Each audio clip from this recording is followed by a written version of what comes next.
இறை இயேசுவில் பிரியமுள்ள மாதா தொலைக்காட்சியின் அனைத்து நிகழ்ச்சிகளையும் ஆவலோடு பார்த்து கொண்டிருக்கிற அன்பு நேயர்கள் அனைவருக்கும் இனிய இரவு வணக்கம். இந்த நாள் உங்களுக்கு ஒரு இனிய நாளாக அமைந்திருக்கும் என்று நினைக்கிறேன். இன்றும் ஒரு அருமையான சிந்தனையைத்தான் நான் உங்களோடு பகிர்ந்து கொள்ள ஆசைப்படுகிறேன். நாம் ஒவ்வொருவருமே வாழ்க்கையில் முன்னேற வேண்டும் என்றுதான் விரும்புகிறோம். அதற்காக முயற்சி செய்கிறோம். முயன்றால் முடியாதது எதுவும் இல்லை என்று நினைப்பவர்கள் நிச்சயம் வெற்றியை அடைந்தே தீருகிறார்கள். முயற்சி செய்யும் ஆன்மாவை நோக்கி அமரர்கள் நெருங்கி வருகின்றார்கள் என்று கூறுகிறார் ஜொராஸ்டர். முடியாது என்னும் வார்த்தை பிரெஞ்சு வார்த்தை அல்ல என்று கூறினார் நெப்போலியன். இத்தாலி மீது நெப்போலியன் படை நடத்தும் பொழுது ஆல்ப்ஸ் மலை குறுக்கிட்டது. படை வீரர்களோ தயங்கினர். ஆனால் நெப்போலியனோ முன்னேறுங்கள் வீரர்களே என்று முழங்கினான். மலையும் கடக்கப்பட்டு இத்தாலி நாடும் வெற்றி கொள்ளப்பட்டது. மலையும் அவருடைய முயற்சியின் முன் மண்டியிடவில்லையா? முயற்சியே பெரும் பாக்கியம் என்பது உருது மொழி நமக்கு தரும் ஒரு பழமொழி. இதை நிரூபித்தவர் கசாலி. ஏழ்மையில் பிறந்து இலவச கல்வி கற்ற கசாலி அவர்கள் இயற்றிய நூற்றுக்கணக்கான நூல்கள் பார்சி, அரபி மொழிகளின் கலை கருவூலங்களாக திகழ்கின்றன. நாமும் முயற்சி செய்து வாழ்வில் முன்னேற்ற பாதையை நோக்கி பயணிப்போம். செத்த மீன்கள் நீரோட்டத்தோடு ஓடும். உயிருள்ள மீன்களோ எதிர்த்து போராடும். உயிர் துடிப்புடைய நாம் எதிர்நீச்சல் போட வேண்டும். நீரோட்டத்தின் வேகம் நம் முன்னேற்றத்தை தடைப்படுத்தலாம். ஆனாலும் சிறிது சிறிதாக முன்னேறி கொண்டுதான் இருப்போம். கொள்கை பிடிப்போடு வாழ்ந்தால் மரணத்திற்கு பிறகும் நிச்சயம் வாழ்ந்து கொண்டிருப்போம் என்பதை மனதில் கொள்வோம். நமக்குள் இருக்கும் இறையாற்றலின் ஊற்றை கண்டுபிடிப்போம். இந்த உலகத்தின் வழியாக நடந்து செல்லும் தற்காலிகமான பயணிகளே நாம் இவ்வுலகம் எனும் வலுவான நீரோட்டம் நம்மை இழுத்துச் செல்லாதபடி பார்த்து கொள்வோம். எதிர்த்து போராடி நீந்தி வருவோம். எதிர்நீச்சல் போடுவோம். வாழ்வின் இனிமையை கண்டுபிடிப்போம். உலகின் முதல் பணக்காரராய் இருந்த ராக்ஃபெல்லர் தனது 80வது வயதிலும் உழைத்து கொண்டிருந்தார். அவருக்கு ஓய்வு என்பதே இருந்ததில்லை. விடாமுயற்சியும் உத்வேகமும் தான் அவரிடமிருந்த புதையல்கள். ஸ்டீவ் ஹாக்கின்ஸ் இவரை பார்த்து அதிசயிக்காதவர்கள் மிக மிக குறைவு. உடல் முழுவதும் தனது செயல்பாட்டை நிறுத்திய பின்பும் ஓர் அறிவு பெட்டகமாகவும் சிந்தனையின் சிகரமாகவும் வலம் வருகிறார். அவரது உடல் உறுப்புகள் செயல்படும் திறனை இழந்து விட்டாலும் இன்னும் என்னால் அறிவியல் வளர்ச்சிக்கு பங்களிப்பு செய்ய முடியும் என்ற அவரது தன்னம்பிக்கையே அவருடைய புதையல் என்கிறார். வாழ்க்கையில் முன்னேறுவதற்கு எதுவும் தடையல்ல என்பதை இவரின் வாழ்வு மெய்ப்பித்து கொண்டிருக்கிறது. நாமும் நம் வாழ்க்கையில் ஏற்படும் தடை கற்களை தகர்த்தெறிந்து முன்னேற்ற பாதையை நோக்கி பயணிப்போம். இன்றைய தினத்தை எடுத்துக்கொள்வோம். இந்த நாள் முழுவதும் நாம் வாழ்க்கையில் முன்னேற முயற்சி செய்தோமா என்று யோசித்து பார்ப்போம். மேலும் இந்த நாளில் நமது செயல்பாடுகள் எப்படிப்பட்டதாக இருந்தது என்று நம்மையே நாம் கேட்டு பார்ப்போம்.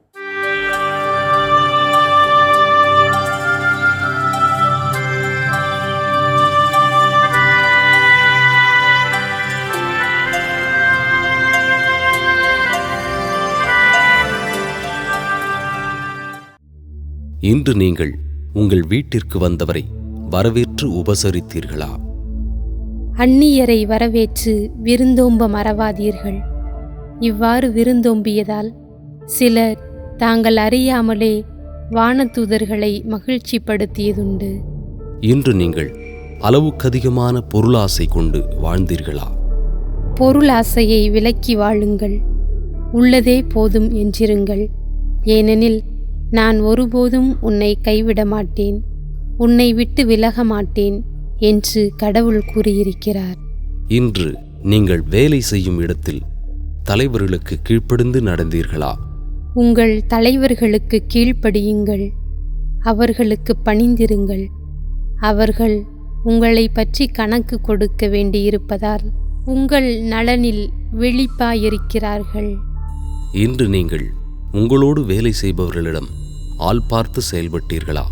நீங்கள் தந்தையே என அழைத்து மன்றாடுபவர் ஆளை பார்த்தல்ல, அவரவர் செயல்களின்படியே தீர்ப்பு வழங்குகிறார். இன்று நீங்கள் மௌனம் அனுசரித்தீர்களா? நெஞ்சே, கடவுளுக்காக மௌனமாய் காத்திரு. ஏனெனில் நான் எதிர்பார்க்கும் நலன் வருவது அவரிடமிருந்தே. இன்று நாம் இறைவனுக்கு ஏற்புடைய செயல்களை செய்திருந்தாலும் சமயங்களில் அவருக்கு எதிராகவும் செயல்பட்டு பாவத்தில் விழுந்திருப்போம். அத்தகைய தருணங்களுக்காக மனம் வருந்தி மன்னிப்பு கேட்டு மனத்துயர் மன்றாட்டை ஜெபிப்போம்.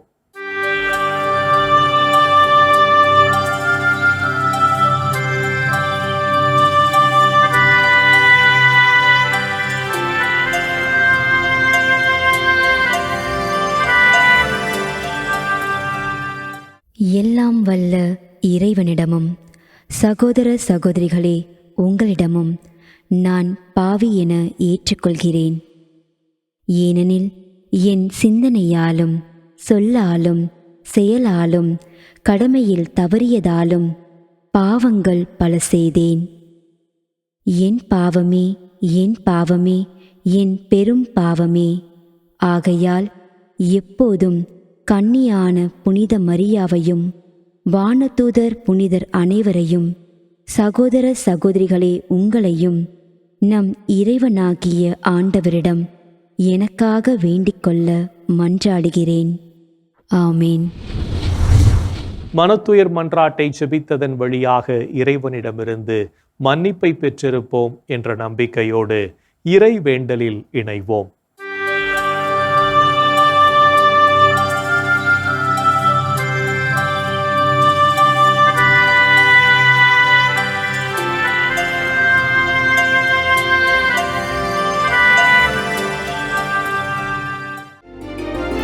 இறைவா, எமக்கு துணை புரிய வாரும். ஆண்டவரே, எமக்கு துணை புரிய விரைந்து வாரும்.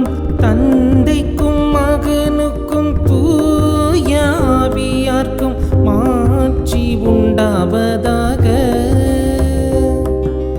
தொடக்கத்தில் இருந்தது போல் இப்பொழுதும் எப்பொழுதும் என்றென்றும் இருப்பதாக. ஆமென்.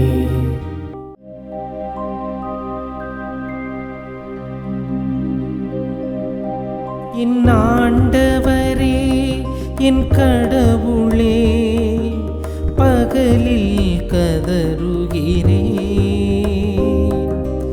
இரவில் முன்னிலையில் புலம்புகிறேன். என் ஆண்டவரே, என் கடவுளே, பகலில் கதறுகிறேன், இரவில் முன்னிலையில் புலம்புகிறேன். அல்லேலூயா, அல்லேலூயா, அல்லேலூயா, அல்லேலூயா, அல்லேலூயா, அல்லேலூயா.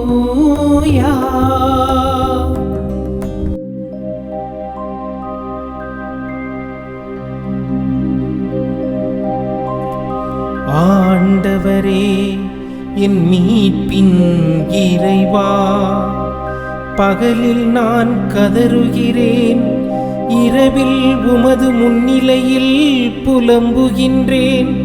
என் மன்றாட்டுவும் திருமுன் வருவதாக. என் கூக்குரலுக்கு செவிசாய்த்தருளும். ஏனெனில் என் உள்ளம் துன்பத்தால் நிறைந்துள்ளது, என் உயிர் பாதாளத்தை நெருங்கிவிட்டது. படுகுழிக்குள் இறங்குவோருள் ஒருவராக நானும் கணிக்கப்படுகின்றேன். வலுவற்ற மனிதர் போலானே. இறந்தோருள் ஒருவராக கைவிடப்பட்டேன். கொலையுண்டு கல்லறையில் கிடப்பவர் போல் ஆனேன். அவர்களை நீர் ஒருபோதும் நினைப்பதில்லை. அவர்கள் உமது பாதுகாப்பினின்று அகற்றப்பட்டார்கள். ஆழமிகு படுகுழிக்குள் என்னை தள்ளிவிட்டீர். காரிருள் பள்ளங்களுக்குள் என்னை கைவிட்டு விட்டீர். உமது சினம் என்னை அழுத்துகின்றது. அலைகள் அனைத்தாலும் என்னை மூழ்கடிக்கின்றன. எனக்கு அறிமுகமானவர்களை என்னை விட்டு விலகச் செய்தீர். அவர்களுக்கு என்னை அருவருப்பாக்கினீர். நான் வெளியேற இயலா வண்ணம் அடைபட்டுள்ளேன். துயரத்தினால் என் கண் மங்கி போயிற்று. ஆண்டவரே, நாள்தோறும் உம்மை மன்றாடுகின்றேன். உம்மை நோக்கி என் கைகளை கூப்புகின்றேன். இறந்தோருக்காகவா நீர் வியத்தகு செயல்கள் செய்வீர்? கீழுலகின் நாவிகள் எழுந்து உம்மை புகழுமோ? கல்லறையில் உமது பேரன்பு எடுத்துரைக்கப்படுமா? பாதாளத்தில் உமது சொல்லுறுதி அறிவிக்கப்படுமா? இருட்டினில் அரும் செயல்கள் அறியப்படுமா? மறதி உலகில் நீதி நெறி உணரப்படுமா? ஆண்டவரே, நானோ உம்மை நோக்கி கதறுகின்றேன். காலையில் உம்மை நோக்கி மன்றாடுகிறேன். ஆண்டவரே, என்னை ஏன் தள்ளிவிடுகின்றீர்? என்னிடமிருந்து உமது முகத்தை ஏன் மறைக்கின்றீர்? இளமை முதல் நான் துன்புற்று மடியும் நிலையில் உள்ளேன்.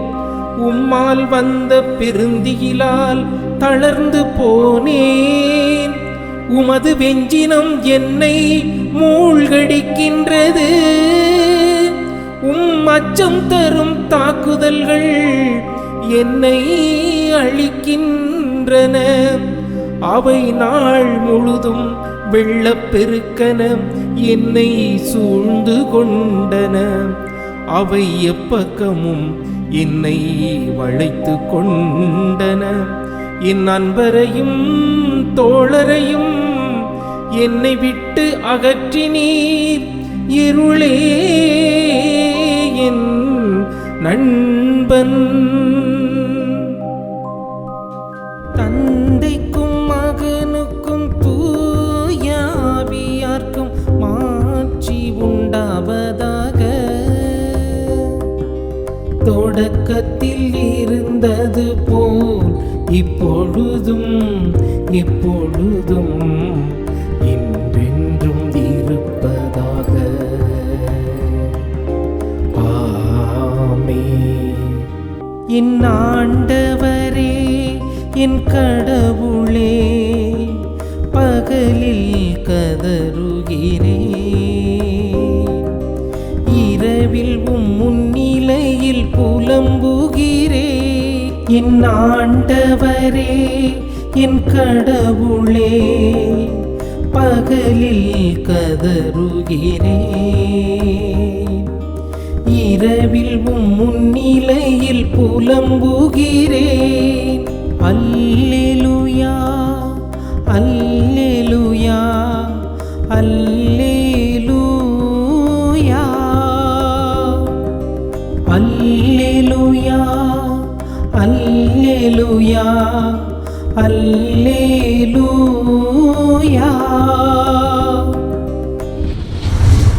இறைவனின் உடனிருப்பு இந்த இரவு பொழுதிலும் நம்மை பாதுகாத்து வழி நடத்தும் என்ற நம்பிக்கையை இறை வேண்டலின் வழியாக பெற்றுக்கொண்ட நாம் இப்போது நாளைய நற்செய்தி வாசகத்திற்கு செவிமடுப்போம்.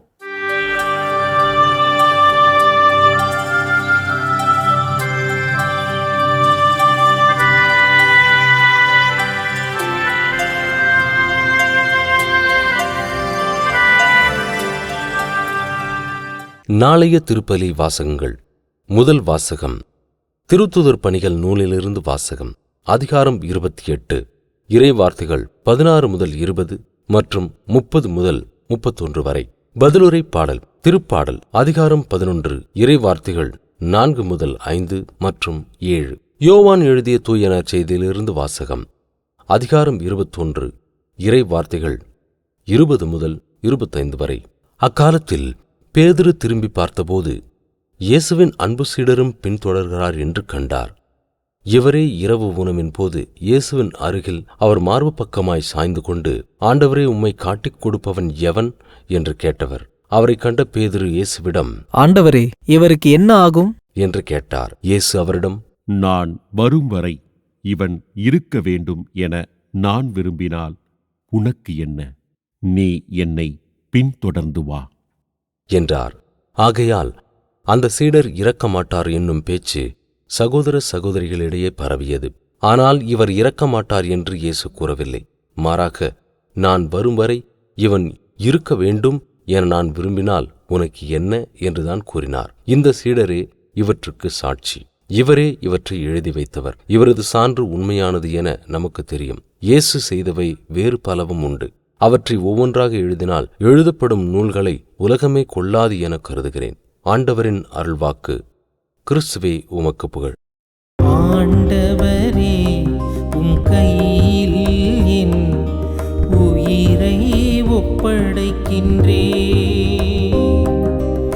ஆண்டவரே, உம் கையில் என் உயிரை ஒப்படைக்கின்றேன்.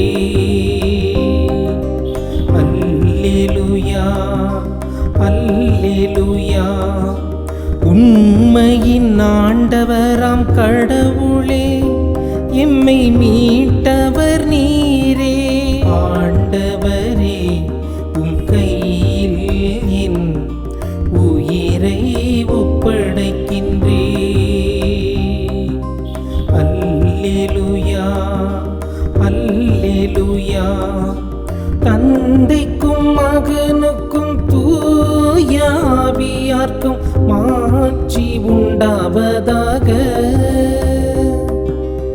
ஆண்டவரே, உம் கையில் என் உயிரை ஒப்படைக்கின்றேன். அல்லேலூயா, அல்லேலூயா. ஆண்டவர் தோற்றுவித்த வெற்றியின் நாளிதுவே. இன்று அக்களிப்போம், மகிழ்வோம். அல்லேலூயா, அல்லேலூயா. ஆண்டவர் தோற்றுவித்த வெற்றியின் நாளிதுவே. இன்று அக்களிப்போம், மகிழ்வோம். அல்லேலூயா, அல்லேலூயா. நாம் அனைவரும் ஆண்டவரின் குரலுக்கு செவிமடுத்து வாழவும், இறையாட்சியின் மதிப்பீடுகளை வாழ்வாக்கவும் அழைக்கப்படுகிறோம். என்றும் நம் அன்பர் இயேசுவின் குரலுக்கு செவிமடுத்து வாழ்வோம் என்ற சிந்தனையோடு சிமியோன் பாடலில் இணைவோம்.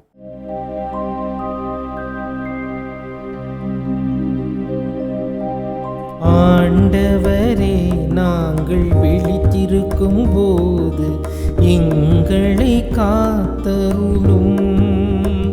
நாங்கள் தூங்கும் போது எங்களை பாதுகாத்தருளும். இதனால் கிறிஸ்துவோடு விழித்திருந்து அவரோடு அமைதியில் இளைப்பாறுவோம். அவரோடு அமைதியில் இளைப்பாறுவோம். அல்லேலூயா, அல்லேலூயா. ஆண்டவரே, உமது சொற்படி உம்மடியான் என்னை இப்போது அமைதியுடன் போகச் செய்கின்றே. ஏனெனில் மக்கள் அனைவரும் காணுமாறு நீர் ஏற்பாடு செய்துள்ள உமது மீட்பை என் கண்கள் கண்டு கொண்டன. இம்மீட்பே பிற இனத்தாருக்கு வெளிப்பாடு அருளும் ஒளி. இதுவே மக்களாகிய இஸ்ரவேலுக்கு பெருமை. தந்தைக்கும் மகனுக்கும் தூய ஆவியார்க்கும் மாட்சி உண்டாவதாக.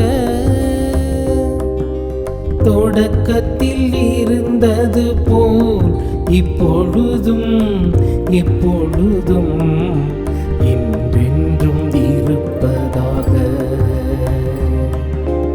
ஆமென். ஆண்டவரே, நாங்கள் விழித்திருக்கும் போது எங்களை காத்தருளும். நாங்கள் தூங்கும் போது எங்களை பாதுகாத்தருளும். இதனால் கிறிஸ்துவோடு விழித்திருந்து அவரோடு அமைதியில் இளைப்பாறுவோம். அவரோடு அமைதியில் இளைப்பாறுவோம். அல்லேலூயா, அல்லேலூயா. இறைவன் நம்மை ஒவ்வொரு நொடி பொழுதும் அற்புதமாய் வழிநடத்தி கொண்டிருப்பதை சிமியோன் பாடல் வழியாக உணர்ந்து ஜெபித்த நாம் இப்போது நாளைய புனிதரை பற்றி பார்க்கலாம்.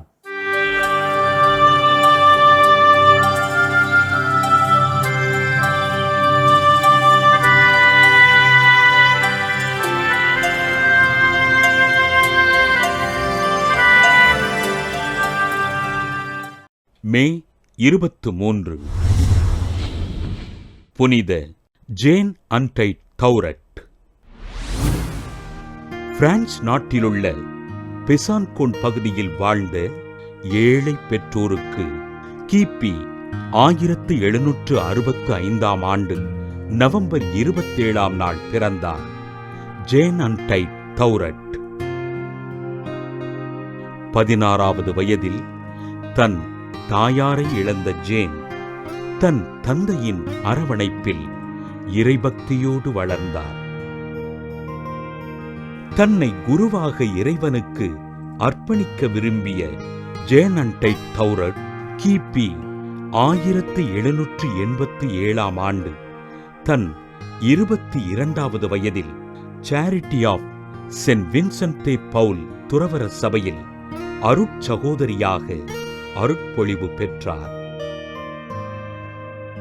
ஏழைகளுக்கும் ஆதரவற்றோருக்கும் பணிகளைச் செய்த இவரை பிரெஞ்சு புரட்சியாளர்கள் துன்புறுத்த அத்துன்பங்களை தாங்கிக் கொண்டு இன்முகத்தோடு இறைபணிகள் செய்தார்.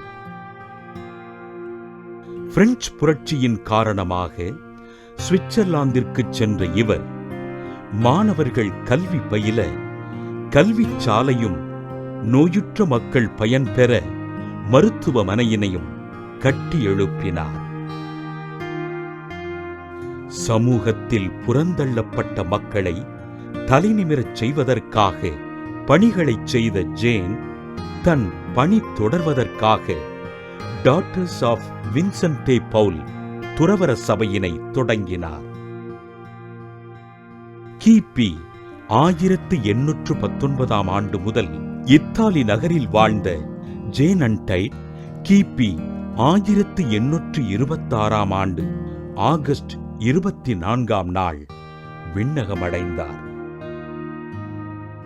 பிரெஞ்சு புரட்சியினால் பல்வேறு துன்பங்களை அனுபவித்த அருட்சகோதரி ஜேன் அன்டைட்டினை திருத்தந்தை 11ஆம் பத்திநாதர் புனிதராக உயர்த்தினார். புனித ஜேன் அன்டைட் திருவிழாவினை கொண்டாடுகின்ற நாம் முதிர்ந்த வயதில் உடல் நோயினால் துன்புறுகிற குருக்களுக்காகவும் அருட்சகோதரிகளுக்காகவும் ஜெபிப்போம்.